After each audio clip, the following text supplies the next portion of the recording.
Hello, everyone, and welcome to another episode of The Brothers Discuss. I'm Alex. And I am Chris. All right, well, the strikes are officially over now. Woo! Yeah.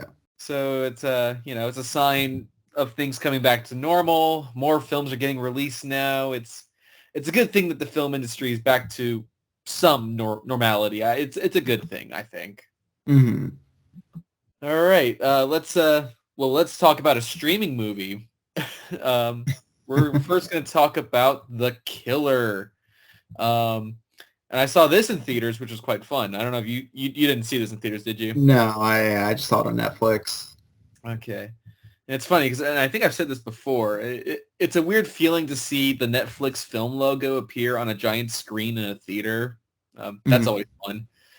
And I think the general consensus with this movie is I think generally people like this movie. I think people are expecting something a little more, I don't know what the word is, maybe a little more like Oscar-worthy given what David Fincher has made in the past. But what you get is something a lot more like his 90s films where it's more of a psychological crime thriller in a way. What did you think of this? I really liked The Killer actually. So I guess a little trivia on my end is that I have not seen that many David Fincher films.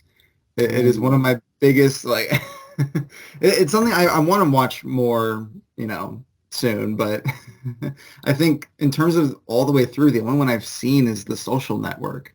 I've seen Wow. bits of Seven and Fight Club, but I haven't seen those all the way through. So um, I'm not really looking at this as an approach from a David Fincher film that much. Okay. I think it's really well directed. I think it's beautiful looking, and Michael Fassbender gives a killer performance. um, but the atmosphere is what really made this movie for me, and Yeah. I'm gonna go and say this is one of my favorite movies of the year, actually. Wow. Um, so I really love this movie a lot. Perfect. Yeah, I mean, the look of it is really great. I mean, if you think about what the look of Fight Club or The Girl with the Dragon Tattoo or in Seven, like if you think about what the look of those movies are, then that's what this definitely looks like for large portions of it. And if you like films like The Game or Panic Room, which are the two films of his that don't get a lot of attention, like if you like those types of movies where they're a little more quiet and about a single character going through something, this is that type of film as well. A while back, decided to read the comic book it's based on. For those that don't know, it's from a French graphic novel, and obviously I read the English translation, but reading it, I realized this looks exactly like one of his movies. So going into it, I thought he's the perfect guy for this, and it's not necessarily a one-to-one translation in terms of adapting the comic, because there are certain things that happen that aren't exactly from the comic, and there are characters that are kind of a little more established in the comic, and things happen to them in the movie where it's like, I feel for that character because I know them from the source material, but I don't know what other people are going to think about that, which is,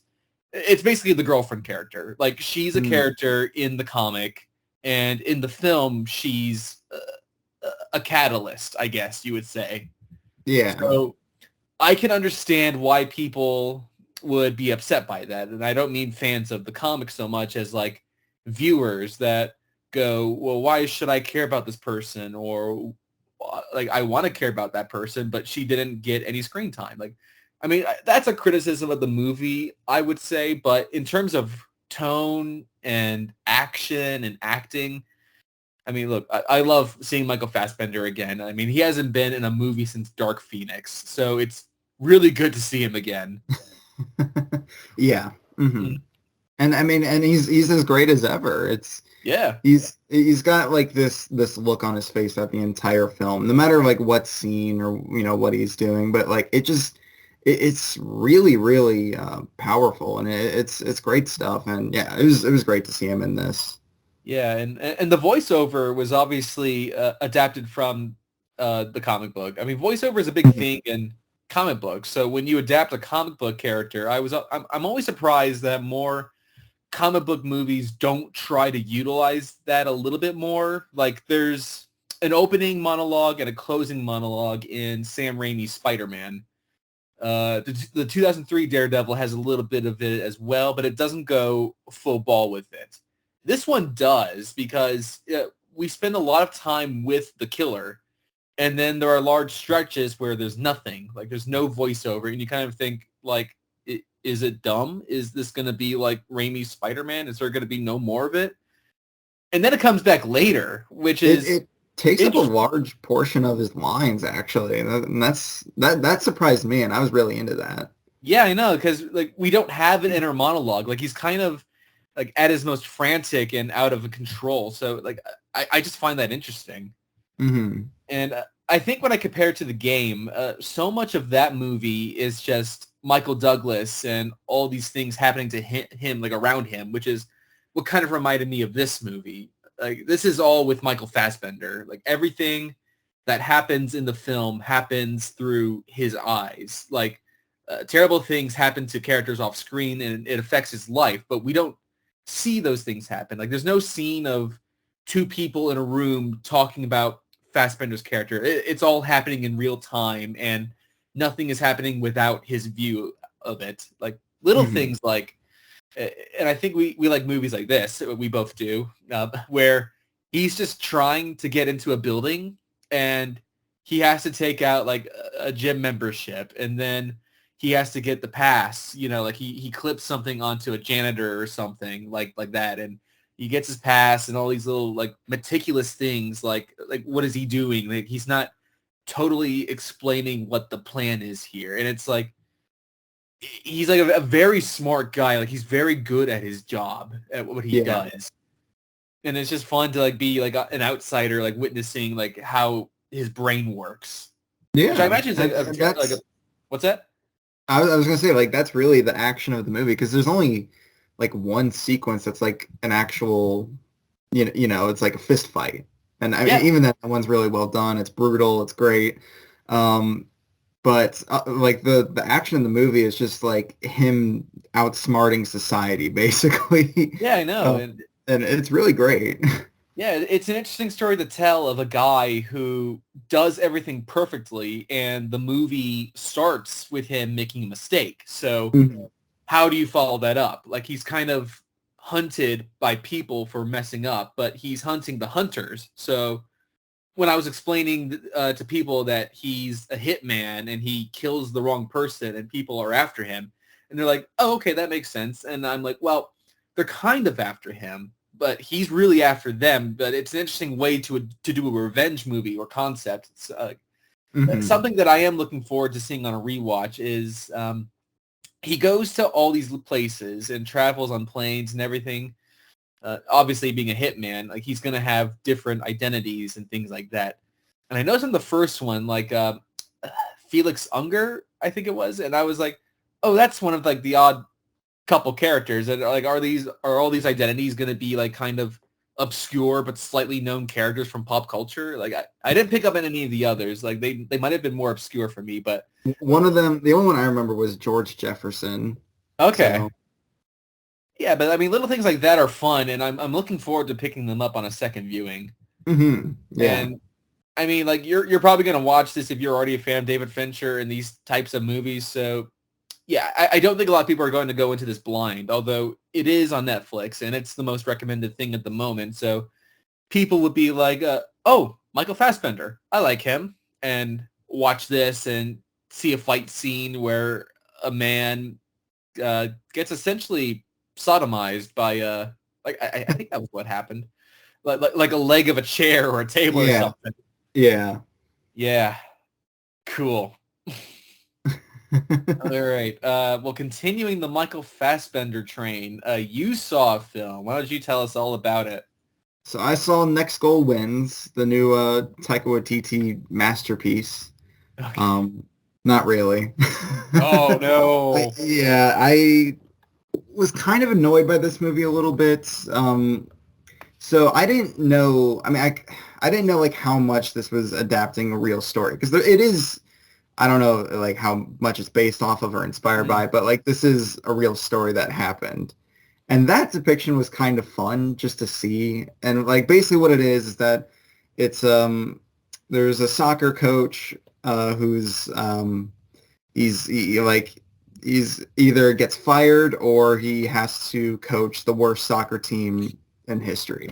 They have like the most consistent losses and like and you know they like they're not even craving for a win, they're just craving for a goal. That's all they want. And so like seeing that kind of stuff was kind of fun, but it's just those jokes are so bad.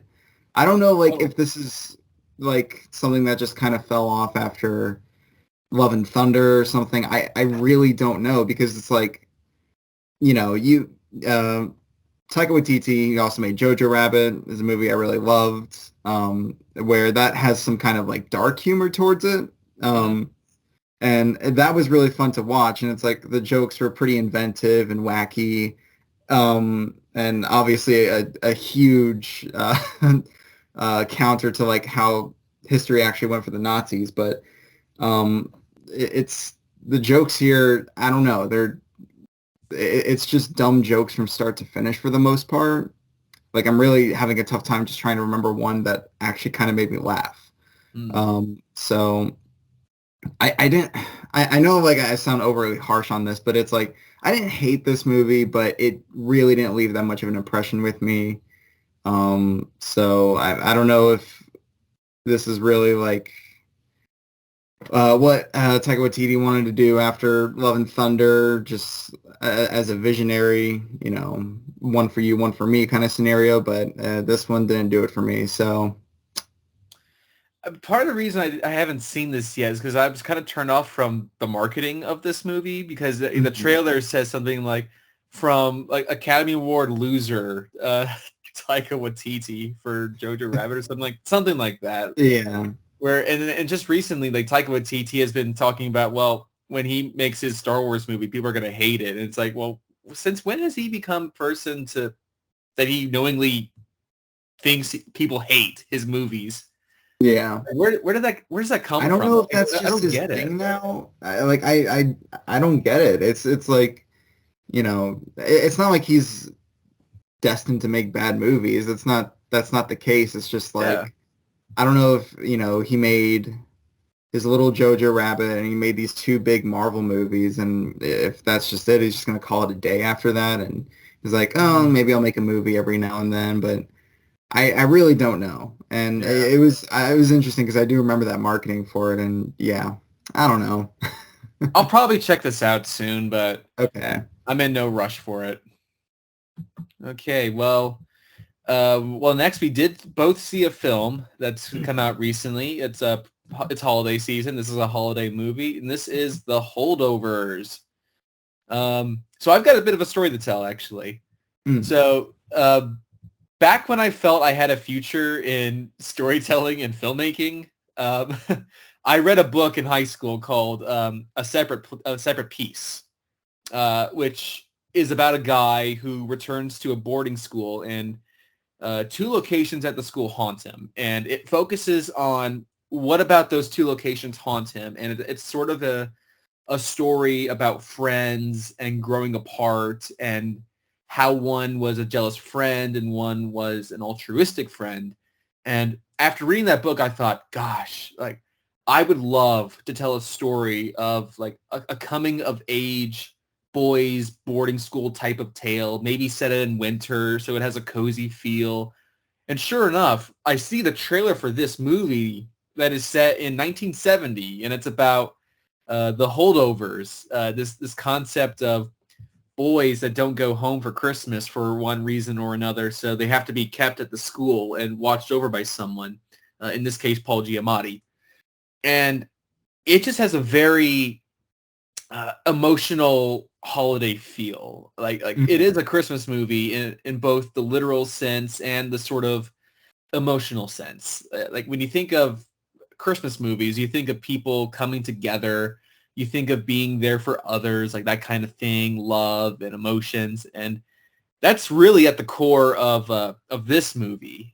It's a movie about lonely people. And this idea of loneliness, whether it's put upon by yourself or by external forces you can't control. It tells like a few different stories and different points of view.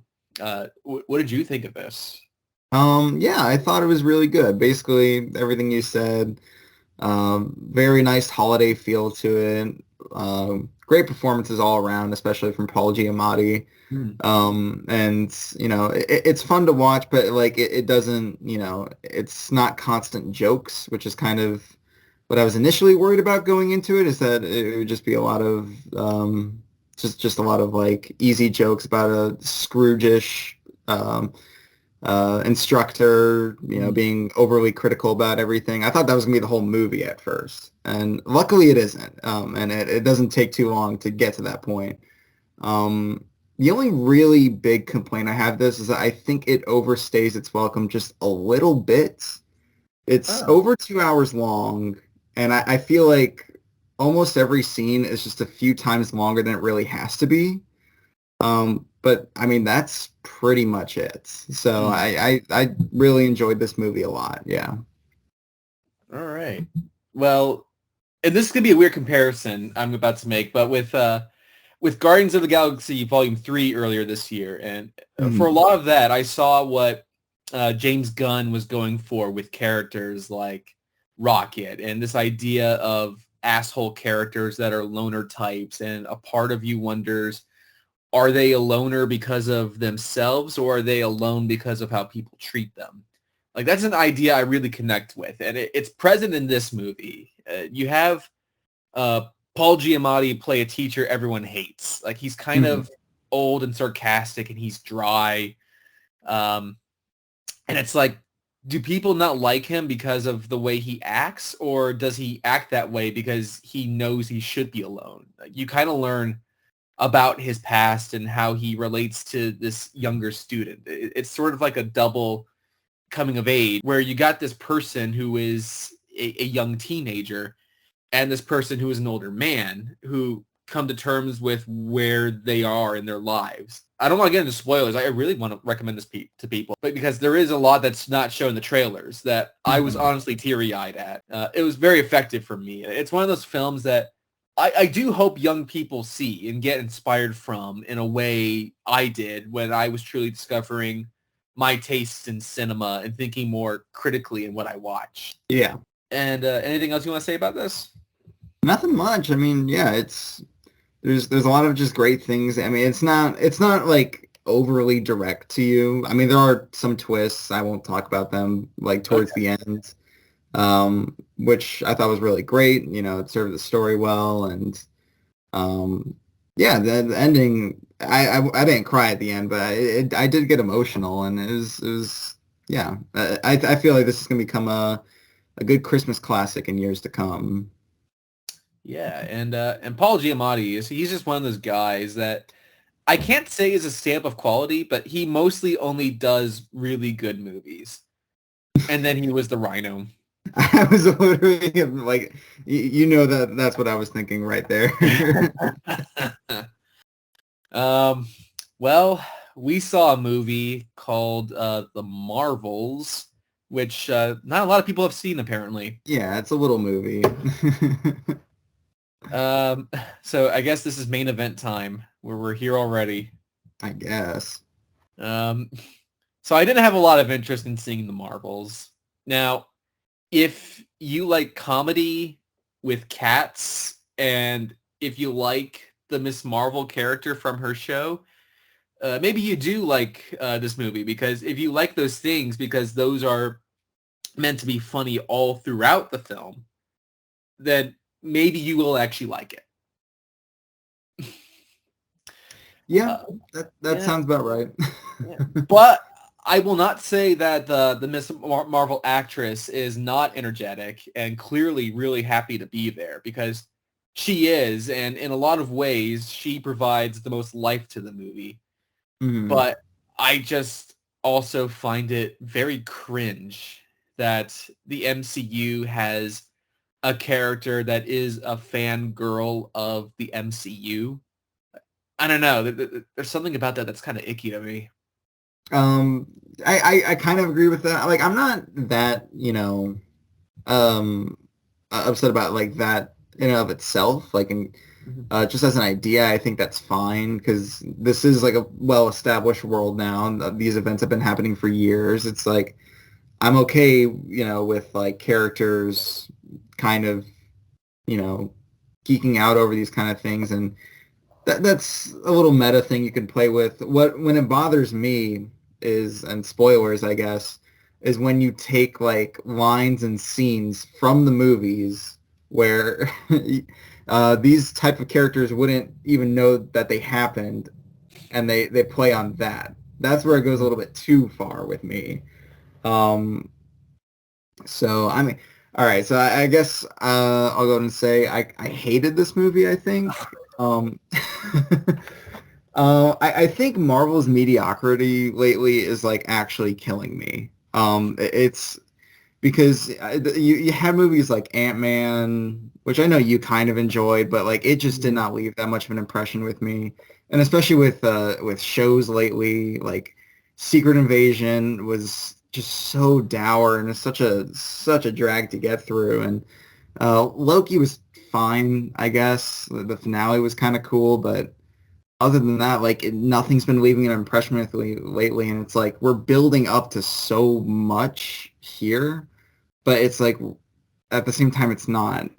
So Mhm. we're already kind of in spoilers. There's the X-Men cameo at the end, which I'm sure Oh man, okay. Put a pin you'll on have that. to I watch. got stuff to say about that. Okay, yeah, go ahead.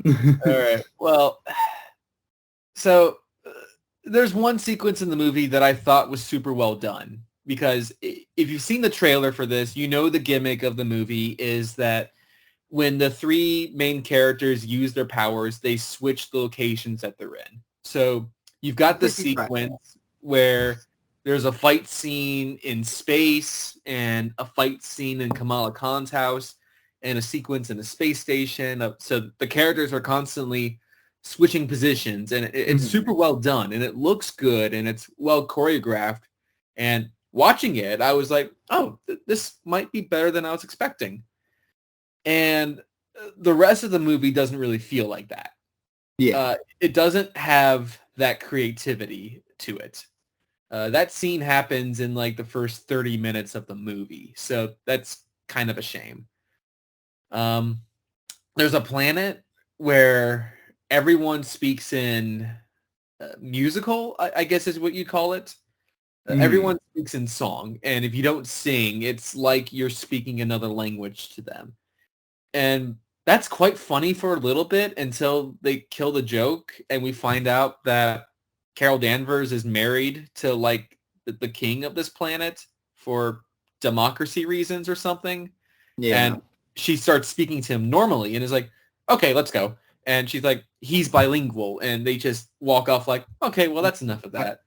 why Like, didn't I'm you glad just we say got that in that for the five first place? seconds. Again, like any bits of creativity that they have, it's done, and we get a boring Marvel movie after that. Yeah. Zoe Ashton plays the villain, and she's a very good actress, but she is playing very generic bad guy. Very. And I mean, notice how we said the villain. Like I don't know her name, so I forgot. I don't know the name. yeah, I forgot to. There is a sequence we see in the movie where I guess immediately after the events of Captain Marvel, Carol goes to the Kree planet and wants to destroy the AI system. They actually call it an AI system, which I thought was interesting. Mhm. She goes and destroys like a big face, and she sees Zoe Ashton's character like just like in a hallway, and Carol blasts the ceiling so that debris will fall and crush her. And I know she's mad at the Kree for lying to her about her life and everything, but she like kills an innocent person, and that puts into play the events of this movie like 30 or 40 years later or whatever it is, where Mhm. all the Kree call her like the Destroyer or something like that. And it's like, why? Like, why did she do it like that? Like, why did she go to this planet and like happily kill these people Yeah. for no reason? And it's never really justified either. It's just such a weird thing. Like, if anything, I kind of sympathize with the bad guys for that reason. I mean, Carol is Yeah. kind of reckless and stupid. Like, why did she do that? Yeah, and and there's not really a payoff to it either. I think like I don't even really remember, but I guess they try to do something where it's like, I mean, if we work together, we can, save your planet. But then she just tries to kill them anyway. So there's no payoff to it. I mean, I guess Yeah. they did save the planet in the end, but I don't know. It didn't That's a feel great earned. feeling to have about one of your heroes in the film. Like, why are you an idiot? Yeah. I mean, I guess she has nightmares about her or something. I don't know. Like, I don't. here's the thing. I saw this movie weeks ago, and I think the reason I dislike it as much as I did is because it brought nothing new to the table. Like, it really is just another one. Like, Yeah. if you want to look at all of the MCU movies post-Endgame, the ones that stand out to me are the ones that have a little something else going for it. Like, Hmm. James Gunn put so much of himself into Guardians 3 that it does feel quite separate from the MCU. Yeah. And Uh-huh. part of the reason I liked Doctor Strange was because it felt like a Sam Raimi movie. I mean, there's some script problems with it, but the feel and look of it are what stood out to me.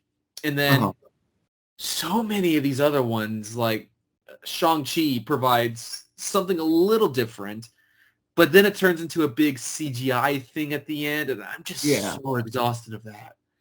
Hmm. Again, I did feel that way with Shang-Chi, where we get that one sequence on the bus and that good sequence in Hong Kong on the scaffolding and everything. And the rest of the movie doesn't feel as creative to me.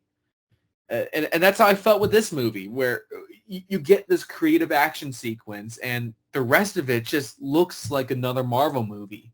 Yeah. Like I just saw a big space action sequence in Guardians 3, and this didn't provide any new kind of experience to that. No, I agree with all of that right there. It's it's getting so stale now. But it's like all it needs is just a little ounce of creativity.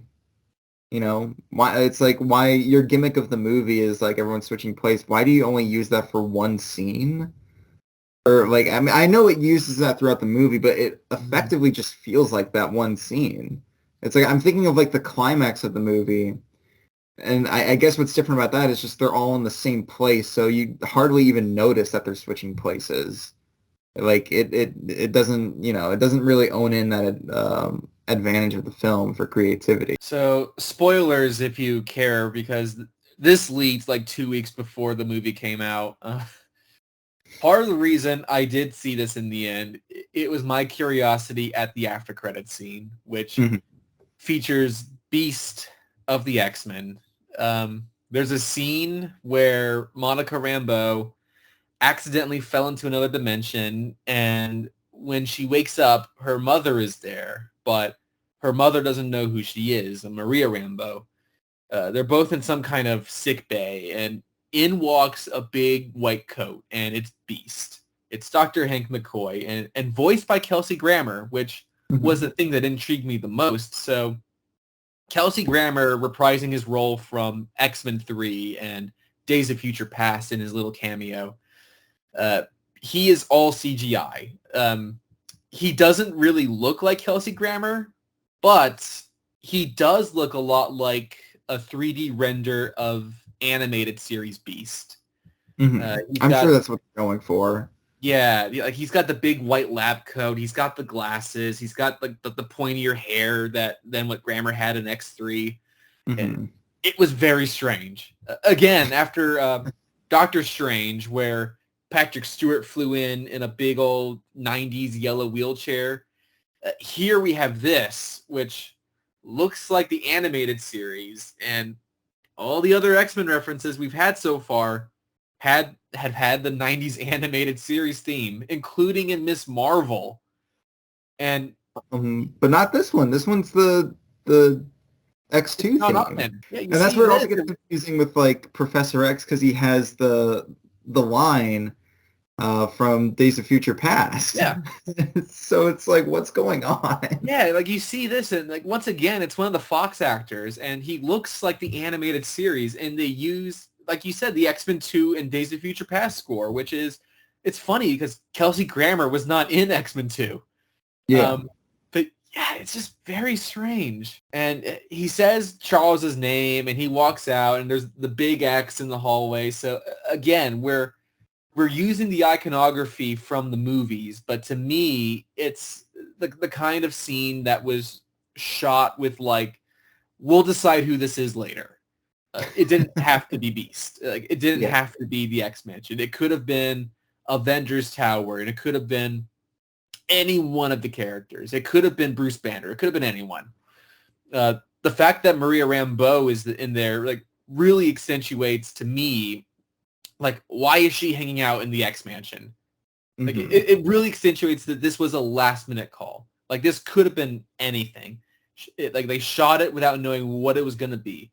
That's my thought anyway. I could be totally wrong, but I think that's what happened. Yeah, just visually, that's what it looks like. Yeah, like they shot a scene and they put a CG character in a CG location for people to cheer, but it's an unnecessary reference. So yeah, I don't think the X-Men are about to show up based on this, unless this does actually tie into Deadpool or something. Well, yeah, that's what's next is Deadpool. Yeah, but I don't think it will personally. Yeah, well, that's the thing for me is that, like, I mean, how much... I think that's kind of my problem with the multiverse saga structure in general is that, like, with the Infinity Saga, you had the benefit of, like, each phase ended with an Avengers movie, basically. Mm. And it felt like each phase had its own goal, even if the larger goal for the whole thing was to lead to Thanos. Yeah. With this, you're not really getting that. You're just getting a lot of build-up. And then eventually we'll get those 2 Avengers movies, maybe. And...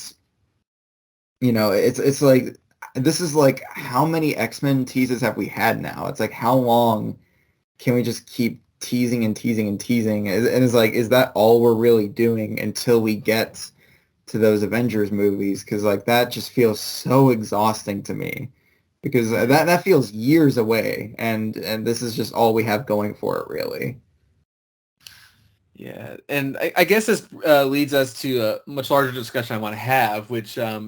like about a month ago, there was an expose that was released talking about the state of Marvel this year in particular, where, you know, there's real life things going on that are affecting the future of the MCU.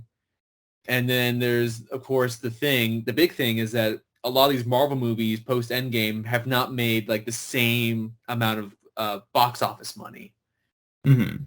And, you know, and then there's, of course, the visual effects artists that, you know, I mean, I know this was going back as far as like last year where this was coming out, where they're underpaid, they're overworked, and it's just all these little things that are like Marvel's in rough waters, basically, is what I'm getting at.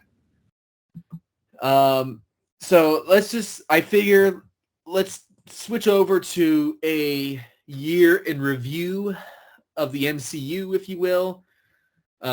So Chris, do you remember Ant-Man the Wasp: Quantumania? Not really. I mean, but that's kind of, I think that's kind of helped the movie for me a little bit, because I remember when I first saw it, like, I was, yeah, it really left no impression to me, and that's still kind of true, but I'm just a little bit more forgiving to it. Maybe it's just because, like, other things that I've seen this year have been really bad and really mediocre. And, you know, it's at least, like, spunky in some parts of it, so I still don't like it, and I probably won't ever watch it again, but, you know, it's,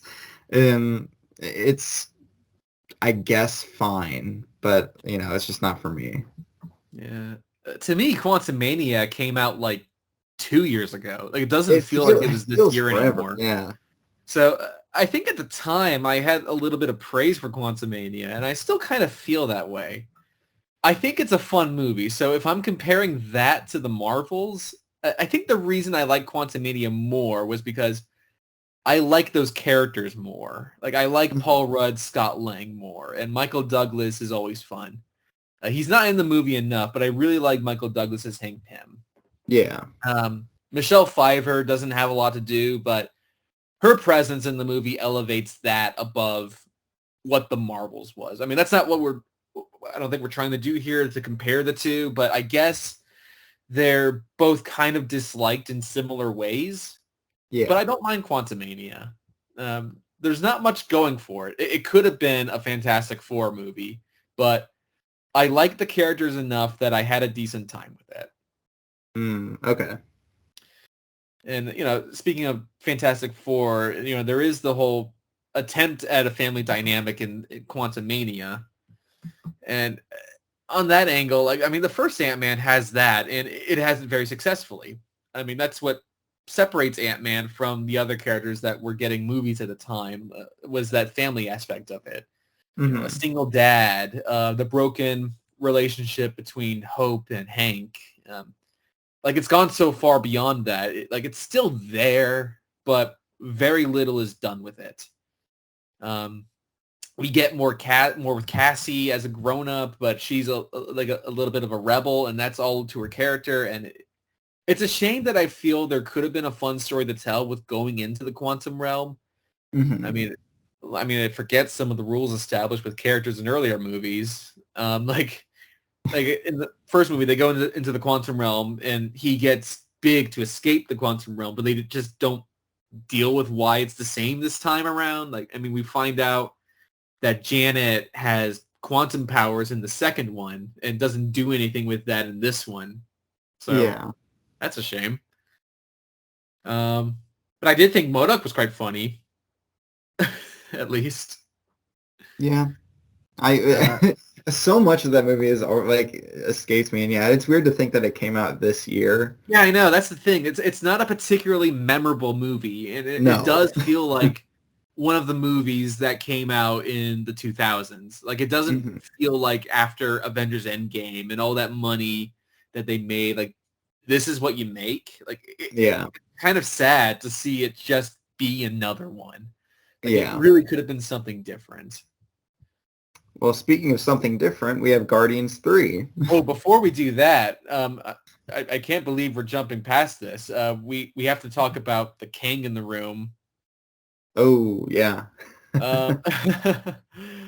So, obviously, the stuff with Jonathan Majors that have come out in the months since Quantumania. Look, now there's all these talks that they're kind of moving away from doing the Kang Dynasty. And I don't blame them one bit for doing that, but I would be lying if I said I didn't find Jonathan Majors' performance in Quantumania to be really great, because I think he was tremendous in that movie. Oh, yeah, yeah, and same with Creed 3, and we talked about that. Yeah. He's a good actor, just put in a bad situation. Yeah, they put all their money on Jonathan Majors to be a great villain, and then they're doing all these things that nobody seems to like. It's like Marvel is just betting on all the wrong horses. That's what post-Endgame feels like to me. Yeah. And, and I see those massive MCU fanboys and girls, will just love it no matter what, and cheer and things like that. And I guess those people are never going to go away, but when the rest of us kind of live outside of that and watch other stuff, which that's the big thing.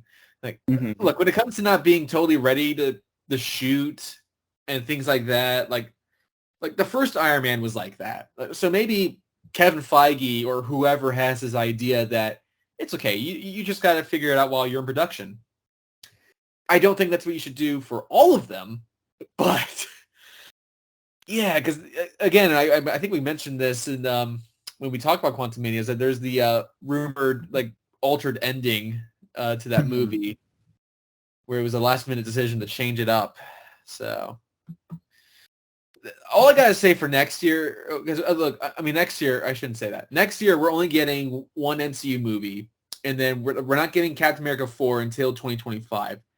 So they better figure this stuff out, because I don't want to go into Captain America 4 and then trying to debate the ending again. Whether or not they make Harrison Ford turn into a Red Hulk or something. Yeah. That's all I got to say on that front. And on top of that, they're all so expensive to make, and it doesn't look like the money's on screen. And like, okay, let's just keep going. Like, I'll make that point in the end. So Guardians Okay. 3. Guardians 3, the standout of the year. So yeah, I think this movie, I can't speak for you, but like it's still stuck with me. Unlike everything else this year, I've actually watched it again, so it has that going for it. Um, yeah, and we said it earlier, James Gunn just puts so much of his style and direction in all of these movies, but I feel like especially with this one, and it's a good farewell for him for Marvel, Yeah. and yeah, and all around it's just a really good story too. So more of that, Marvel, please. So I had a funny experience with this because the first time I saw it, I thought, oh, that was quite good. It didn't Mhm. work for me as much on the first viewing, but it really did on the second. Yeah. Actually, funnily enough, I actually want to watch this again soon because I really enjoyed Yeah, it. same here. I've been in a mood to watch it again. And Yeah, that's what we mean. It's like that those are the kind of things that stick with us. And that's when we rewatch things so yeah, this is the kind of stuff we want more of. yeah, it was a good movie. I think we praised it enough on the show that at the time, and it Hmm. kind of gives me faith that James Gunn, like as you see him progress as a filmmaker over those three films, and also if you want to throw in the Suicide Squad in there as well, Yeah. um, what he's doing with DC, and I hate this idea that he's gonna bring the exact same tone of the Guardians movies into Superman. I think he's a passionate enough filmmaker that he will choose a different tone that matches these characters in DC. Yeah. And as you said, like not only was this a goodbye for these Guardians characters, but also for him and his time with Marvel. Hmm. And we haven't gotten any announcements about some of the stuff they've teased at the end, like the legendary Star-Lord thing or whatever. Right. But I like those characters, and I hate to never see any of them again, but characters like Adam Warlock, which I really enjoyed his inclusion in the movie, I'd like to see him again. Yeah, for And sure. I was thinking how funny some of his stuff is in the movie the other day. Don't be rash and and all that I found really funny. Yeah. Hmm. Yeah, so Guardians 3 I really liked. It was a long-winded way for me to say that. Yeah. What's funny about the expose article I mentioned was they didn't talk a lot about Guardians or No Way Home or Multiverse of Madness or Wakanda Forever because those were all the ones that made money Yeah. and they were very successful. So the bloom is not totally off the rose. It's not like Marvel is down in the dumps. Like they've had their big successes critically or financially, but it's the constant stream of mediocrity amongst that is new for the MCU, which is why we're talking about this. And Mhm. I think there's no better way to talk about that than with their streaming shows uh, this year. Yes. So, Secret Invasion. Oh Um, god. so, actually, let's go back to the first Avengers movie, not the first Avenger, the 2012 Avengers, where um, I don't know if you remember this, but Skrulls were a huge part of discussion among Marvel fans. Like they were a huge part of Marvel Comics in the 2000s. Hmm. Like to the point where there's a shot in the trailer of Thor and Cap fighting, and at the time people were like, "Is one of them a Skrull?" Like the Skrulls were such a huge part of 2000s Marvel Comics that going into the 2010s, like you would have thought we'd get Skrulls a lot earlier, considering how big they were in comics at the time. Hmm. And the fact that we eventually got them in Captain Marvel, and there was a kind of clever switcheroo where they weren't the bad guys. Like they're Yeah. doing this spy show with Nick Fury, who's kind of in a sense deserved his own story with this broken up shield and Yeah. not knowing who to trust with the scrolls. Like, it lent itself to a good story. I hated the first episode of this. um Well, I'll go and say this might be, at least for me, the worst MCU thing ever in terms of all the shows and movies, because I genuinely can't remember a single thing that I liked about this show. Like, I seriously can't. I didn't really find the performances that great. I didn't like the look of the show, I guess, was fine. You know, there's some clever shots, I guess, with like the reveal of Skrulls in a room. But like other than that, and yeah, the none of the episodes stood out to me, and I really and I was kind of disappointed with that because I feel like there's huge potential for a Secret Invasion story. And I was already worried going into it that it's like this feels just like it was in the comics. It should be an Avengers story. It should not be a solo Nick Fury story with an Avenger in it. And you know, because that works better. It feels like the stakes are higher in the comics. There's this whole like mistrust going around all the heroes, and you never get that with this show. Really, it's just a bunch of characters you don't really care about, and you know, and it's also 6 hours long, so no thanks. Again, this is like a spy show, like a different type of genre or subgenre of Marvel. Mhm. I just hated that first episode. Like, I really did not like it at all. And look, I really like Ben Mendelsohn a lot. He's great, and Olivia Colman is in it. It's sad that, you know, by the time you watch the finale of the show, it's just a big gray CGI nonsense fest, and you Yep. could not get me to care about Secret Invasion after I'll be honest, I was quite excited to check that out. It looked different, and The it the just, trailers looks pretty good for it, and that's yeah. I was excited to get into that, but then once you get to it, yeah, it's Yeah, and Don Cheadle was a Skrull or something, and like, I don't remember if what they say this in the show itself, but I think one of the writers established outside of the show that he becomes a Skrull during Civil War, which makes all his stuff in Endgame and Infinity War like it's a different guy. Like, that's so weird to think about. I mean, I'll be honest, I think it kind of would have been funny if he became a Skrull during Iron Man 2 That because would he have was been a different clever. actor. That would have been But funny. like, that'd be a funny reference, but it would have shown you that Skrull would have been terrible at his job because he looked different and everyone forgot what Rhodey looks like in 2008. Sure.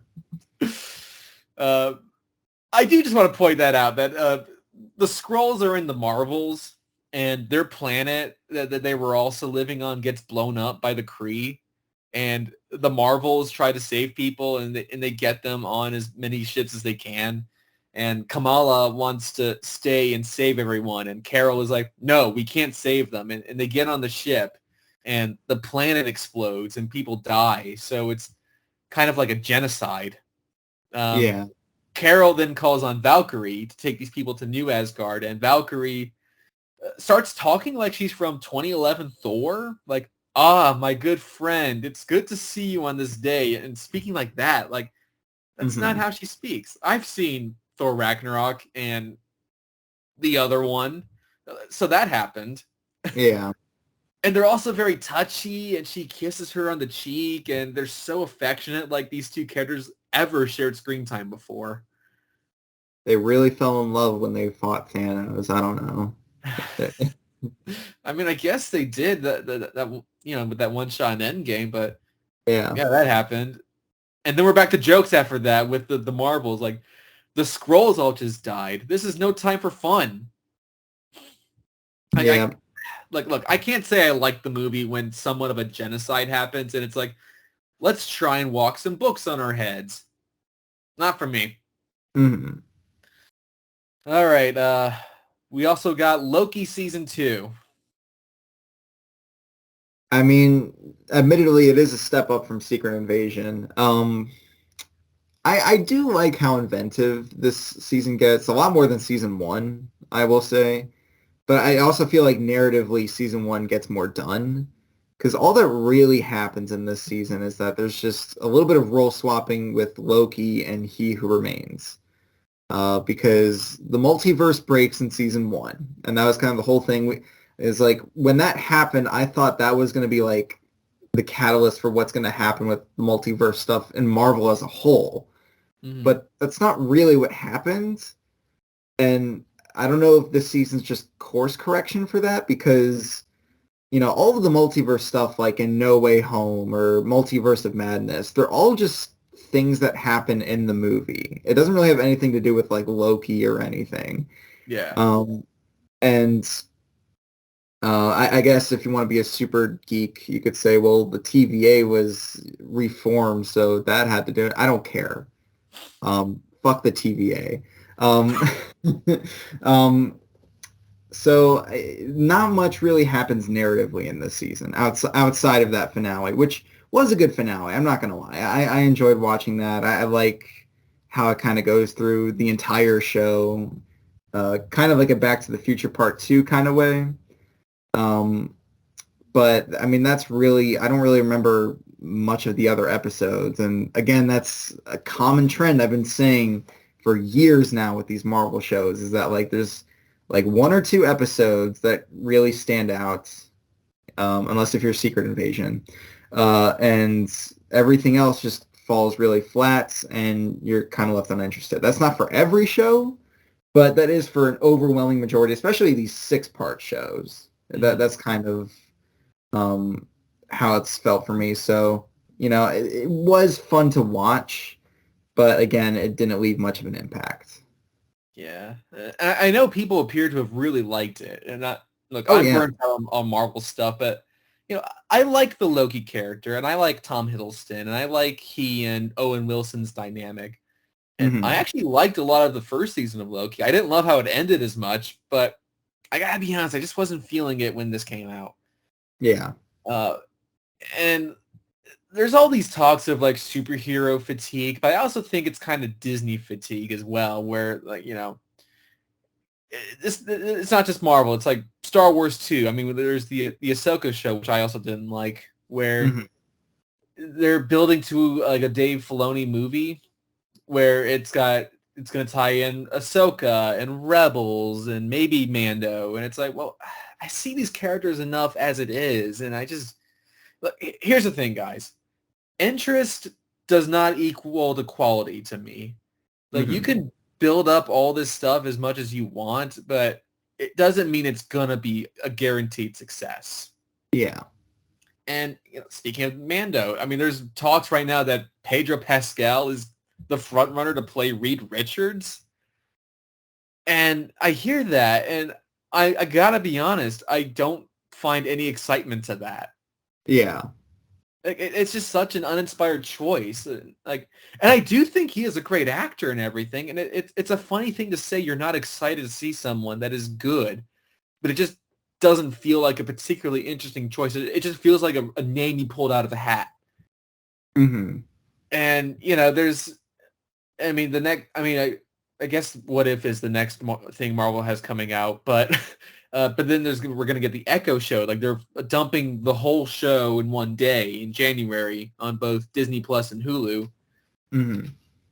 and the conversation around that has been, whoa, this looks different. Like, I think part of the thing with the Echo show is like, we had news for so long how Marvel don't want to put this out. Like, it's gotten terrible audience reactions and the producers are worried and things like that.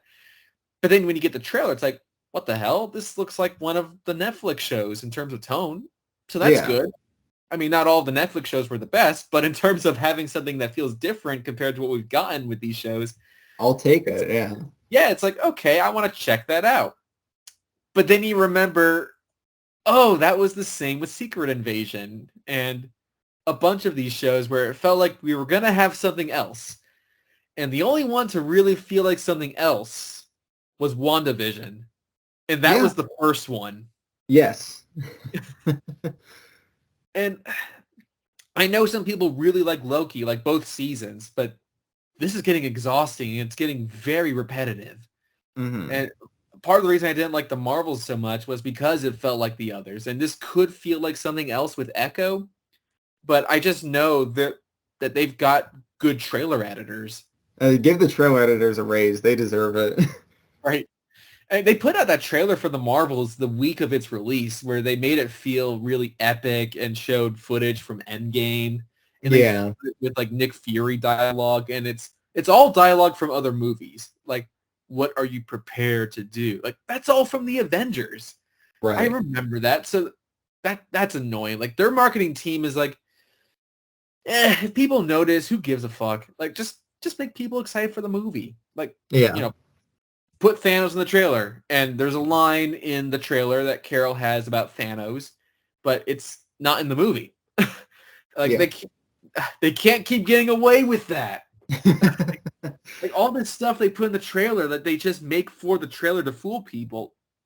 I'm actually getting kind of angry thinking about about this now, because it's like they do keep getting away with stuff like this, and no one says anything about it because it makes a lot of money. And how can you Hmm. care when they use other dialogue in a trailer? Like, they already used a bunch of footage, so it's fine. No, it's false advertising. That is lazy. I guess that leads into our final discussion of the evening or morning, depending on when you're listening to this. We got the trailer for Sony's upcoming Spider-Verse spin-off movie, Madam Web. I have to ask you something real fast about this Okay. trailer, All right. because you're in Spider-Man Twitter realm, Okay. and I'm kind of curious because I've been seeing shockingly positive reactions to this trailer, and I'm curious if you've been seeing the same thing on Spider-Man Twitter. I have, surprisingly. Okay. Well, maybe not so surprising, because Spider-Man Twitter is garbage. So, Okay, that's fair. so look, this does also feel like one of those movies that would have come out in the 2000s, like in the Daredevil, Fantastic Four, Ang Lee, Mhm. Hulk kind of era. It's like, why have they made this? Like, who is this for?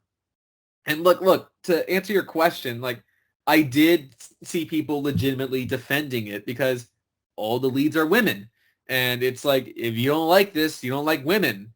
No, I like good movies. That's the problem Yeah. here. This looks like a mess. Yeah. And the The actresses trailer at all, best looks like a fan film. yeah, and it's like, and all the actresses look like they're asleep. And I really like Dakota Johnson, but again, this could be a line of dialogue that's recorded just for the trailer, but that he was in the Amazon with my mom researching spiders just before she died. Like, there's no feeling to it, and it's already become a meme. Like, it just looks so Mhm. bad. Yeah. Uh, I have this perverted excitement for these Sony movies because besides Spider-Verse, they're all bad and they're all a mess, and they just keep making them. Uh, And that's the thing for me is I don't understand, with like every time we get a new one about like the villains, the Spider-Man villains, you have like Venom, Venom 2, and Morbius. And it feels like each one progressively, tanks in the box office. I think the first Venom did decently well. it did. That's But the thing. Like, if the first Venom didn't make so much money, maybe we wouldn't have these. that's what I'm But thinking. Is because, like, where are you getting money for these things? Morbius did yeah, awful at the it box did. office. It's Yeah, like, like, but because Venom made money, they convinced themselves that, yeah, we can fund Craven the Hunter and Madam Web and Morbius. Morbius was so bad, like so bad, that it became a meme, and they thought they could re-release the movie to make a lot of money because of the popularity of the meme, and they ended up making less money and lost yeah. money somehow. So I don't know what the idea is with this Madam Web trailer. Like, I could not tell you what the plot is. Like, Hmm. the villain, I'm kind of gathering they've taken inspiration from the Spider-Verse comic books. Like, I'm thinking, like, it's not this character, like the Moreland, like, vampire hunter person. Like, Hmm. I'm getting the vibe that he's hunting down other spider people. Like, that's why he's dressed like a Spider-Man. But it's this character from the comics, Ezekiel, Hmm. who in the comics was an old man who didn't have a costume. But he does this time. And I think the concept of the costume is not bad. Like, it's kind of like a organic, like almost symbiotic kind of suit. Like it's an Yeah. evil Spider-Man. Like that's kind of a neat idea. But why Hmm. is it Zeke? I don't know. And there's a shot everyone is using for like thumbnails and stuff of Sydney Sweeney in the Spider-Woman costume. Hmm. And it's such a brief shot in the trailer. And she's looking down the lens of the camera. That tells me that might just be a vision and she has, and she might not wear that in the rest of the movie. Yeah. I mean, hey, they put Michael Keaton in that trailer for Morbius, and they didn't even use that scene. And it was an after credit scene, which I predicted as well. Hmm. So I will say this now. I don't think she will wear that costume in an actual scene in the movie. It'll be a flash forward or something like that, because why would you want to advertise your movie with characters in their costumes, you know? Yeah. And then there's the the rumor of Adam Scott playing Uncle Ben in this That's movie. what I've heard. Here's the thing about Adam Scott. I've thought about this years ago. I don't think he's a bad choice for perhaps an older Peter Parker. Like I think he's a great casting choice for an older Peter Parker. Like Mhm. if in this movie we have a Peter Parker that is not Spider-Man, but instead he's still saving people, like he's a paramedic. I actually think that's kind of a neat idea. Like if Madam Web goes into other dimensions and finds Peter Parker as Spider-Man in all these other worlds, and then is like, oh, I knew Peter Parker. He was a good person. Like Mhm. it's a neat idea. Making it Uncle Ben, to me, I mean, like he is a catalyst for Peter Parker becoming Spider-Man. So this idea of giving him a character as a young man and things like that, I just don't care that much about Uncle Ben as a character outside of that. Yeah.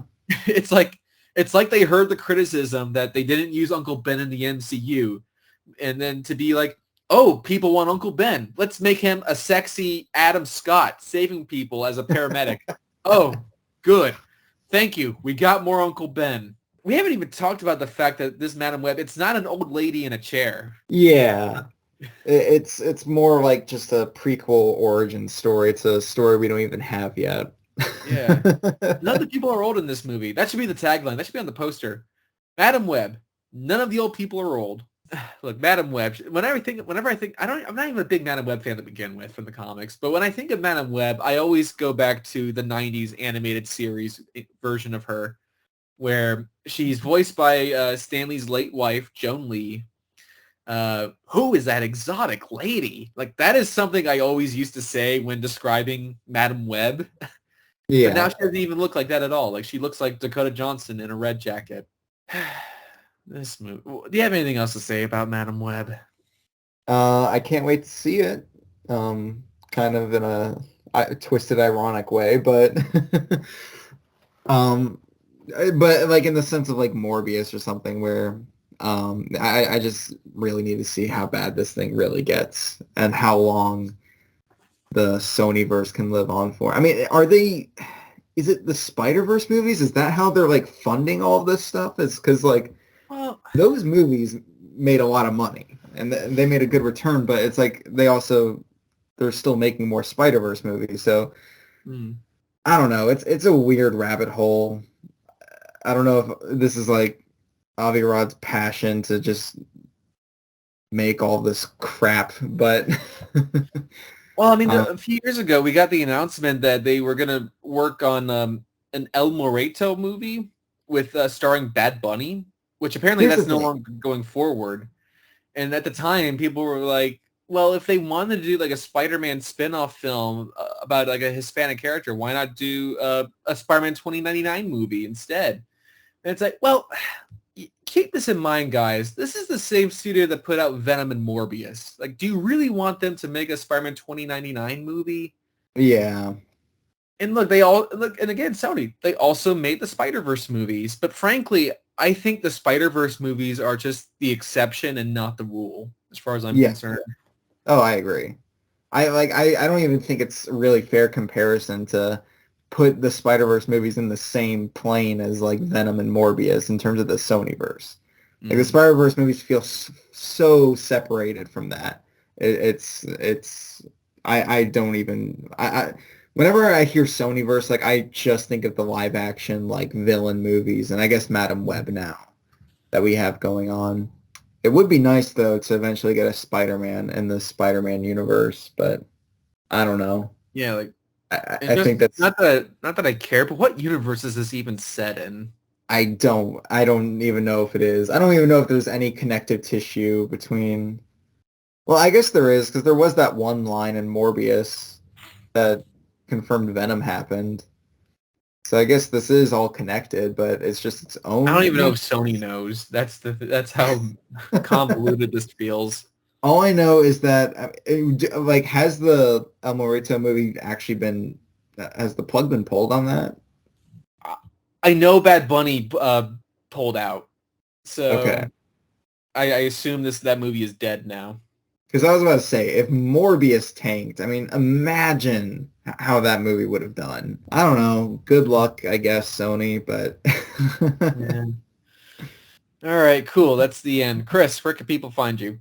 you can find me over on Instagram, Letterboxd, and Blue Sky if I ever post anything. Yeah. Yep, I'm there as well. You can also find my video editing work on the Amazing Spider Talks YouTube channel, so check that out. All right, so we'll see you all next time. Take care, everyone. Bye.